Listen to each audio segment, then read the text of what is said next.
Skeet, as I originally thought. Oh, skeet, skeet, skeet, skeet. That's right, thank you. Oh my God. Give an applause for Chiz, everyone. Let him hear it. I just want to say I like doing comedy. I do a lot of places, and I'm very proud of all four of us, me and June and Mike and David, to be here doing comedy on Memorial Day. Like, we didn't take a day off. And when you see people in, yeah, right, we're really hardcore. I'm really proud of us. And you see people like this, and you know that like we've got the drive and the effort, and we're really going to make it because we sacrifice like this.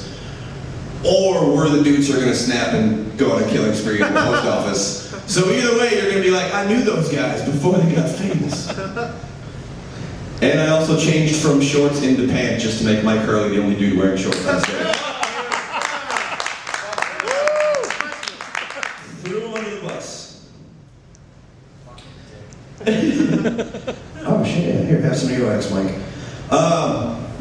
Hold on, let me just do a sound check. Is that better? Yeah, that's a lot better. Alright, I saw a fat lady. Wait, it's not news on its own. She wasn't like escaped circus freak with a beard fat. She was just regular fat. But the reason she got my attention was because she was also wearing surgical gloves. Like in public, like I don't want to touch the icky world with its germs kind of gloves. Which I get, germs are gross. But you're fat. Like there's something else that's gonna get you before the doorknob gives you the sniffles, honey. Like, do you wear a bike helmet to a knife fight? If you really want to talk about equipment that's going to keep you alive, maybe jogging shoes and walk around the block. Instead of wearing sandals that make your feet look like cups of vanilla pudding that are in light bondage. Thanks, guys. Like, it doesn't matter how clean your hands might be if you're using them to double fist Philly cheesesteaks for a second breakfast you bought at a concession stand. There's a missed priority here. And what I thought was really interesting is that she had the gloves, but she didn't have like a mask or anything to keep her mouth clean, to keep out respiratory diseases, which are actually more common than anything you can get from your hand. But then I thought about it, I was like, oh, that's right. If she covered her mouth with anything, that would get in the way of the food. She's thought this one through. She's a smart one. She's got priorities in mind. Let's see. Let's see. I wanted to talk about her because I wanted to lead in and tell you guys about two fat guys I knew in college. And it's really important, like, there's good and evil. One's the villain, the other one's the hero. Just bear with me here. I was working, okay, the first one, he was a white guy. I didn't know his name, so we'll just call him Whitey. I worked at a pizza joint when I went to college in Eau Claire, this pizza shop. And it was in Eau Claire, Wisconsin, so it was called New York Pizza and Deli, obviously. And the owner was like this Arabic dude, and he paid us all $6 an hour cash under the table. It was gross and illegal and didn't meet any of the sanitary requirements of the state of Wisconsin. Great place. You know the place. You can imagine it in your head. I was the delivery guy, and Whitey called up and made an order for 2 bags of fries, 2 cheeseburgers, 2 Philly cheesesteaks, 2 cans of Pepsi, and a gyro and a Philly cheesesteak with no onions because fuck vegetables. And you would assume that this is an order for 2 people, but you know what happens, they say, when you assume? It makes a fat ass out of you, and me gets to have nightmares about you for the rest of my life.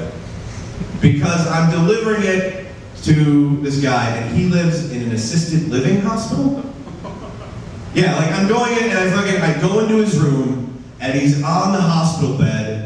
Like he's not even old. They just know his time is short, so they're in assisted living. And he hits the chair and like brings himself up, and he's wheezing because that's a lot of effort for him. And he's like just huge, and he's got a respirator in his nose, luckily not his mouth, so that everything's fine. And he fucking takes the bag from me, and he's halfway through his fries, and he's opened the gyro before he gives me his money. And it's just awful. I can still see this dude. And like, why? What? If you're in an assisted living hospital like this, You're at the end of your rope. You're about to check out. What do you do at the end of your life? Do you make peace with your family? Do you finally, write your book? Not this guy. He's gonna dance with who brought him to the party. He's gonna get the craziest bullshit and shove it down his mouth just like he's been doing the rest of his goddamn life. Like, why? Why? Did the coroner fuck his sister so he wants to make the ugliest autopsy for him? Why? And I want you guys to understand something. I don't hate fat people. I know you might not believe it with all this I've led into, but I get it. I have friends, and they have image problems, and they're trying to figure it out and get it straight. Don't hate my jokes. I'm not the enemy. If you're fat or you have fat family members, hate Whitey. Fuck him. He's ruining the curve for all the rest of you. He's making what other people think fat people are by knowing guys like that, not knowing that there are fat people who don't like to be fat. I think fat people should feel the same way about Whitey as I do whenever I see Klan rallies or watch golf. That there are white dudes fucking up the image for the rest of us, and I have to go out there and run damage control and fucking fix the prejudice and the stereotypes. Same thing with Whitey.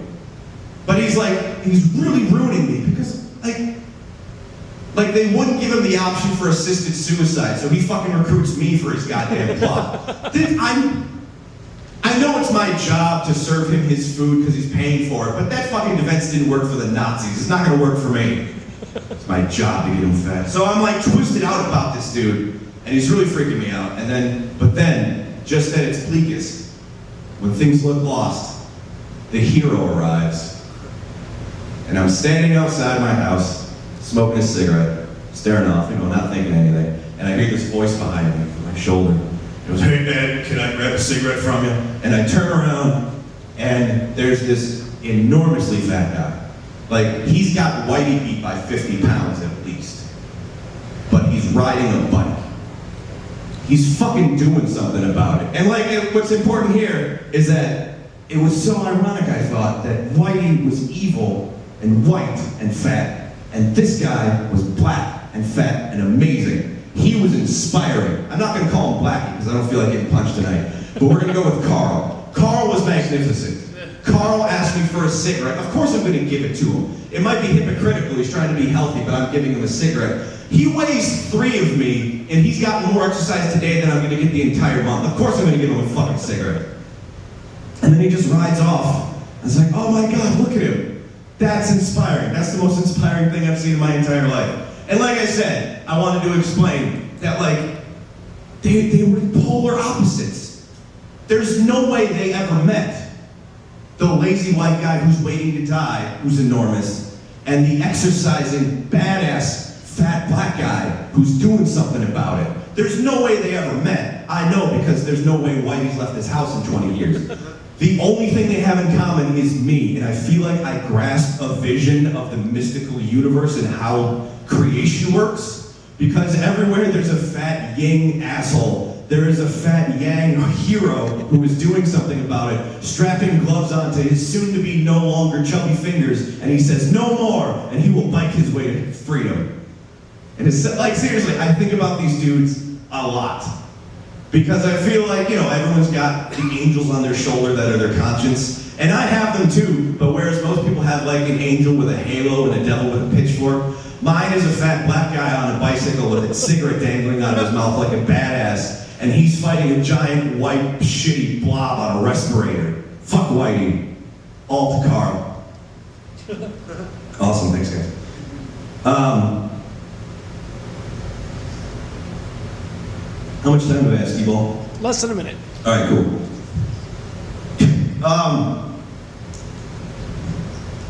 All right, I wanted to, I saw this church. And on the side of the church, they had this giant Jesus statue, and they had his arms out. He wasn't on a cross; he just had his arms out in the "Come at me, my brother" fight pose. But the guy who sculpted it had made an artistic decision to bring Jesus' arms in a little bit. He didn't give a fuck if you showed up or not on Sunday. It's come on by sometime. Not football season, I understand, but every now and then would be cool, I guess. And I felt bad for the guy who sculpted it because I know that wasn't his intention. He didn't want me to see it that way, but now I saw it that way. I can't unsee it that way. And that's just a rule that sometimes, like, you know, when you put a joke out there, you write a song, you even give a compliment. You just put stuff out to the world, and people misunderstand it. There's not a fucking thing you can do about it. It's just gone. Like, I was a kid in grade school, and we were in art class in like 7th grade, and I'm going to be sculpting. And I decided to sculpt a power fist, like the forearm. Fuck yeah, because I was a rebel. That'll show a man. I'm a rebel whose mom packs his lunches. Like, dude, I'm making this, like, whatever, it's sculpting class. And I gave it to the teacher, and when you cook clay, it turns from gray into white. And when they handed it back to me, my friend said, "Why the fuck did you make a white power fist?" Like, oh, fucking shit! God damn it. Now my mom's gonna put it on top of the TV forever. So I understand, shrug Jesus, dude, it doesn't work out sometimes. Thank you very much, ladies and gentlemen. Phil Kolas. Steve, we're coming back here, man. Fuck yeah. Thank you very much, everyone.